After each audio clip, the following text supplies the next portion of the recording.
with another Mind of a Black Author podcast. And if you can look in my eyes and see that I'm tired, there's a reason for it. I did my fourth event ever at the Texas AuthorCon 2, and it was just an experience, such an experience that I woke up this morning and said, I need to do a podcast and discuss it. So jumping in there, if you are a writer, I'm going to give you a couple of tips that I wish I would have had when I first started doing these events and talk about my experience with the Texas AuthorCon as well. So it was a 2-day event, and luckily the Texas AuthorCon is in Dallas where I'm living, so it's a lot easier for me to kind of get by and, not have these extra expenses like hotel stay and things like that. And when I arrived, I was actually surprised because the event was a lot bigger than I thought it was going to be. I mean, I heard there were going to be about 50 plus authors there, but never did I imagine that it was going to be at this type of size. And just to kind of give you a history, so last year I said I'm going to get out there and start doing more events. I've been writing for all this time, and yeah, you get sales here or there for the e-sales, ebooks or rather, and it's pretty cool to get those sales and things like that. But I wanted to push the limit and actually get some more readers. And a lot of times what we're doing now, at least is what I was doing, it's a lot of spamming these Facebook groups and things like that. And you'll generate interest every now and then, but it really gets stagnant after a while. So you really do have to go out on the road, meet some people, and actually do some different things. And one of the things that, I wanted to do was just get out there. So my first event, I'm not going to lie, I sold one book. And the reason for it was nobody showed up. And I'm not talking about just for me, just for anybody. The venue admitted that they didn't do much marketing for it, so it was pretty much doomed from the start. But since I paid for 2 events with them, I went on ahead and did the second event with them, which they did have a lot more people. And I actually sold more books at that event. I think it was like 8 or 9. So I was excited. I mean, 8 or 9 books, is better than one. And so this year I went out to Houston, and so I packed up everything, loaded up my car, and drove out to Houston. Had a hotel stay that I paid for 2 nights. I only used 1 night, so that was a waste of money right there. But that event, I had so much fun in Houston, met a couple people, and it was just an overall fun event. I didn't sell, I can't remember how many I sold. I know I sold more than I did with the first 2 events, but it was interesting. Matter of fact, it was so fun that when I got home, I immediately hit online saying, I need to find some more events and get something in Dallas. And I came across Texas AuthorCon.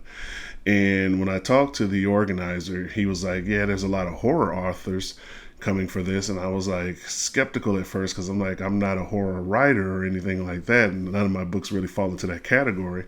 But he told me that there were going to be other authors there, romance authors, Western authors, and things like that. It's just the vast majority of people who signed up were just horror, happen to be horror authors. So I was like, okay, I'll take a chance. And I am so happy I did.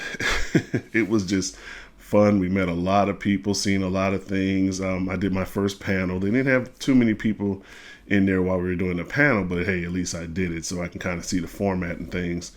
And I really wanted to talk about some of the things that I learned because each event that I went to, I learned something different. In this particular one, I was able to kind of, pick up on certain things. So the first thing that I noticed is presentation. So presentation is everything. When I was at the first event, I had a couple things out, but I didn't have my little, the banner thing, standing banner thing or anything like that. It was just, I had my table. I bought this one little banner that I kind of draped over the table, put my books on top of it and stuff like that. But it wasn't anything that was spectacular, but it made do for that particular event. But one of the things I did notice that some of the authors had those retractable banners, and I said, I got to get one. And yes, they can be expensive depending on what you want on it and how much you paid for or what site you went to and things like that. But it really helps out with the presentation. So as an event, I think my third event, I actually had my banner. It was the first time I had it, and it looked a little better. And also, the one thing that happened at this event is even if for people who didn't buy books or people who were just passing by, they all complimented me on my covers. And so one of the things you always want to do is to make sure you don't skimp on the covers. My first self-published books, I actually did the covers myself, and obviously they weren't up to par as what somebody who was a professional could do. But don't let people lie to you too. In some of these Facebook groups, they'll say, oh, you need to pay like $500 or $600 for a cover. No, you don't. I have a guy who's on Fiverr who charges me about $60 a pop, and he's done the vast majority of my covers, the same covers that people were gawking at this event. And those covers drew people in. And honestly, the dude should really get a percentage of all my sales, because his eye-catching covers is what drew people to my table. And then it was up to me to do the rest. But don't skip on presentation. You really need to focus on that. And again, I know my covers are fire, and the banner, I probably want to get another banner eventually, but for right now, I'm just going to make sure I use the hell out this one, because I could have done a better job looking at other people's banners. But don't skimp on that. That is going to be the eye-catching. They say never judge a book by its cover, but they literally judge books by its cover. So the second thing, imitate people that you see that are doing well. So they have this copywriter there. I'm have my table here. He was a little further in, and this copywriter, he writes thrillers. I think his thing was, it was a cop thriller written by a cop or something like that. And pretty interesting gimmick there. But watching him, everybody who went to his table bought a book. And so I'm like, I was impressed. I mean, he was doing a great job. So you want to imitate people like that. And so some of the things that I saw he was doing is he rarely sat down. I started off, I was sitting behind my table for the most part, but then I started standing up towards the middle of the day, really trying to imitate what this guy was doing. Now, being that I sit at a computer for majority of my day, standing up all day wasn't the best thing to do, but it did give you an onsight of anybody who's coming down the aisle. You can make that eye contact, and once you make that eye contact, you can go ahead and go into your pitch. And this dude was brilliant at it. I mean, every time somebody came down that aisle, if they stopped at his table, they bought a book. Matter of fact, I think I saw that he almost sold out. So, he had a very good day. I know he had a great day. I had a good day too, but I know he had a great day on both days. And it wasn't just because, his presentation, which was very good because he had a big banner and everything, but it wasn't just because of that he had a great day. It was because of the next suggestion that I want to talk about, is getting your pitch down. Now, my son went over there and actually bought one of the guy's books. I said, don't go over there, because if you do, you're going to leave with a book. He ended up leaving with a book because this guy was just that good. And he's very personable. When my son was telling me, he's very approachable. He likes to talk about things and kind of, really get that personal touch on things. And he perfected his pitch. This is where I probably lost the most money, is because I didn't have a perfect pitch. Like, I finally got it for my Between Wives book. I finally got a great pitch that every time I pitched it to somebody, they would always look shocked, like, oh, And so get a perfect pitch together. Now, with certain people, there was another guy who was close to me too, and he was doing sci-fi. And when I tell you all he had to do, he already had his pitch and everything, him and the copywriter, it was perfect. Like, when we were closing down for the final day, they had packed up all their things, and, they didn't even have their banners up and all that. And he saw some people walking down the aisle. He just went to approach them. Hey, you guys are into sci-fi? And brought him to the table, talked about his book. And like I said, he didn't have any posters or anything out. Went into the box, got one of his books, and ended up selling it. And it was just a pitch. And so the problem with me is I make it more difficult than it needs to be. Like, a lot of these guys are doing a singular genre, so it's easy. Hey, like the sci-fi guy. Hey, you guys into sci-fi? If you're into sci-fi, this is what I got. Well, when people came to me and wanted to talk about my books, the first question I asked was, what genre are you into? Because as you know, I don't stick with one genre, so I have multiple genres. So if they were into sci-fi, hey, I can pitch this book. You're into a psychological thriller, hey, I can pitch this book. So I could pitch different things based on that. And so it made it a little difficult for me, not a person who has just the one genre, but get those pitches together. Now, when I got my Between Wives book, I was able to get a good pitch with that. But then when we went to sci-fi, I still need to work on that one. And this, I'm going to say this event here, science fiction, like before this event, I really didn't have many sci-fi readers because that's not really a big genre that people buy into, at least the people I was trying to pitch to. But this event here, I loaded up on sci-fi. I was actually surprised at how many sci-fi books I sold. And this another tip is be willing to adapt. So the first day when I saw that sci-fi was actually doing well, what I did was I made a little sci-fi corner on my table with both my sci-fi books there. And I had this little piece that this little quote that I had from one of my books. I had it in the middle, and I'll show the picture here in a moment.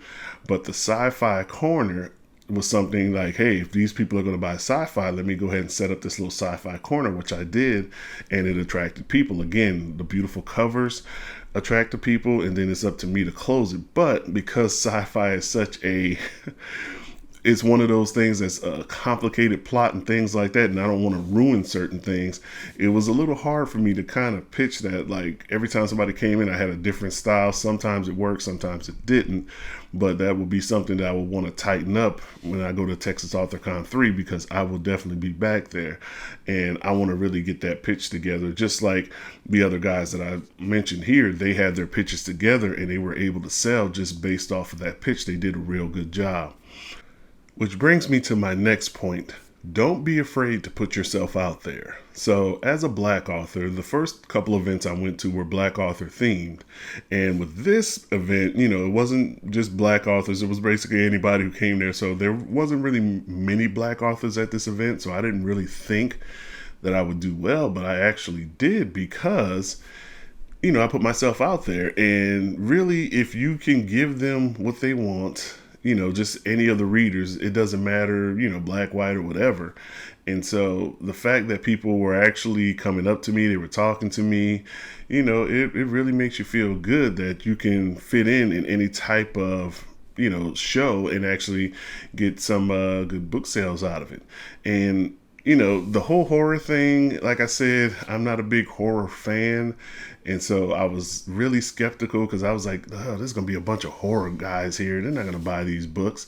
But some people actually walked up to me, and when I asked them what type of genre they're into, I don't like horror. I don't like gore.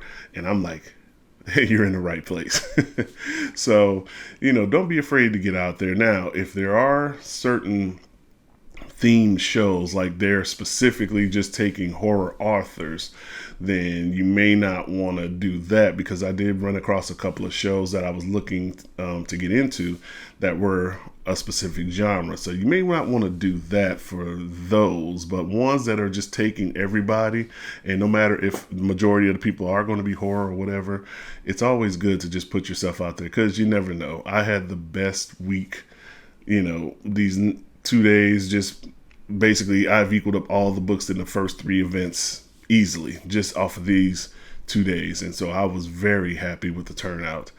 And then, of course, the final is family and friends. Listen, when you have people at your booth, at your table, family, friends, or whatever, like the first day was all family, the second day was all friends for me, it really creates a buzz, because there's other people watching you, and there's other people who are just passing by, like, what is all this about? And I was able to sell some books just based off of that.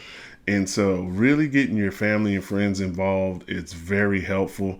Not only does it give you a little pick me up, but it also shows others around you that, hey, there's a big support system, or there's something that's going on at that table that people are actually interested in. Even if they didn't know these are your family and your friends, there were people who were standing around hearing me talk about my books to them, and it really created a buzz. So you always got to have that.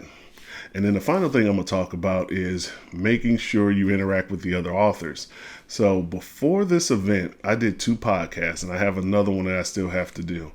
And people recognize me from the podcast. Matter of fact, before I even sold a single book, one of the ladies came in there. She was like, yeah, I saw you on such and such podcast and I checked out your website and I read this book. She did a Virtual Insanity, and she was like, it was so intriguing. So she went on ahead and ordered the book. She was like, but I left it at home. I'm so mad I left it at home because I wanted you to sign it. So just based off of being on his podcast, it generated a book sale before I even got started. So that, and I did another podcast too. They were like, oh yes, I was listening to your podcast with such and such. And, it generated that buzz for people who I normally wouldn't have interacted with before. They would have never known who I was. But because I went on these podcasts with these great people, next thing you know, now they know me and they know my name, and my name really got a lot of people, buzzed as well, because they were like, oh, Enigma, that's just a great name. So because I did these podcasts, though, it really helped out for readers that I probably wouldn't have been able to touch, prior to that. So I always do that. And then, I talked to those authors, we hung out, just had a couple, discussions and things like that. And this is the reason I did a panel. I think I sold one of my Life Within books just based off of that panel, because a lady came and said, oh, I want to buy this book. And she bought it. I didn't have to pitch it or anything. She just came and bought it just based off of the panel, I'm assuming. I don't know, maybe she checked my website too, but always be interactive with the different authors, because they can actually help you out, get your name out there as well, since obviously, they have a background or a listening base that actually loves, their style. And so because of that, I was able to kind of talk to both of them and actually generate some buzz based on that. So that was my experience for the last couple of days. Like I said, it was a fun experience. I will do it again. Matter of fact, I am going to do it again when they come around next year. So I will be at Texas AuthorCon 3. Hopefully I'll have some more work for the readers then, but I know what I need to do. And like I said, each event, you just have to get better at something that you're doing. You have to focus on getting better with each event. Each event I learned with this particular one, just watching the guy at the end, just showing his confidence. It was so funny because, there were authors who were leaving a little early on the second day. And my wife's looking at me like, are you ready to go? And I looked down at the cop author. I said, I'm not moving until he moves, because this man knew what he was doing. And like I said, I'm going to imitate somebody who has that hustle in them, somebody who's been successful. So, it just, you really learn something. So now I know, like, I have an event in Greenville coming next week, or this Saturday, and I'm going to have a couple things a little different. So hopefully we'll see where that goes and see if I can do a little, some sales and generate something. I'm not expecting too much to it because I'm not sure exactly. This is at a library event, so I'm not exactly sure how this works. But, at least I have some skill sets that I watch, and I'm going to go ahead and try to imitate this on that event and see if I can generate some more sales as well. And I also have my great pitch now for at least one of my books, so I'm going to really need to work on the other books. And it's really trial and error, so don't give up on yourself. I know, like I said, the first event I sold one book. I could have given up right there and said, this isn't for me, blah, blah, blah. But I kept it going, and, this is my fourth event, and it was such a successful one that I'm excited for the next events. And I do have an event coming in October as well back in Houston, so we'll see how that goes. But all in all, I had a good time, met some good people, and I will do it again. But always, always, always continue to grow. I know I'm going to have to get a credit card machine probably before I head down to Houston. But always continue to grow. But, again, you can always check me out at my website at www.enigmakid.com. That's www.enigmakidd.com. Live events. If you want to check me out, I'll be in Greenville next week, and I'll be back in Houston towards the end of October. So you'll start to hear a lot more information on that once I get a little more closer to the event. And preparation, just thinking about it, you always want to prep. Like, I've been prepping for this event for months now, and now I got to turn my attention to the next event. So we'll see how that goes, but it's going to be a fun ride, and I really enjoy it. If you really like what you do, keep pushing through it. So, but yes, I had fun, and I hope to see you at my event. If you haven't been in any of my other events, this is your boy Enigma signing off. Deuces.